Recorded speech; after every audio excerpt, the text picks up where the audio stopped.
तर आज मी निघाली होती पुण्याला जाण्यासाठी आणि मी पुण्याला का जाते ते मी तुम्हाला पुढे व्लॉग मध्ये सांगते. तर काही स्वागत आहे तुमचं मिनी व्लॉग मध्ये. आम्ही पुण्याला जाण्यासाठी एक दिवस अगोदरच निघाले होते, म्हणजे आम्ही रात्रीच निघालो होतो. तर गाईज रात्री सुद्धा एवढे ट्रॅफिक होते आणि त्याच दिवशी बरोबर रस्ता सुद्धा बंद होता एक दिवस. आम्ही पोहोचले 8 वाजताच पुण्यामध्ये आणि जे की पुण्यापासून आम्हाला मध्ये यायचं होतं. तर आम्ही तिथे सुद्धा पोहोचले. मग सकाळी नाश्ता केला, चाय नाश्ता.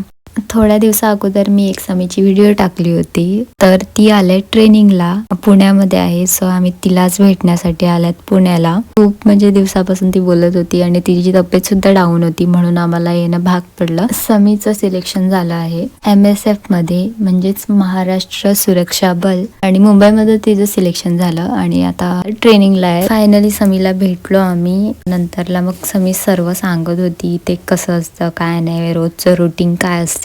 संडेला एकच दिवस असते सुट्टी, म्हणजे पण पेरेंट्स लोक येतात म्हणून. आमच्या गप्पा गोष्टी झाल्या व टाइम सुद्धा संपला होता भेटण्याचा. मग आम्हाला समी बाय वगैरे बोलली काळजी करू नका, मी मस्त आहे इथे, जा आता तुम्ही घरी. तो ती जिथपर्यंत जात नाही आम्ही तिथेच होते. मग निघाले घरी जाण्यासाठी.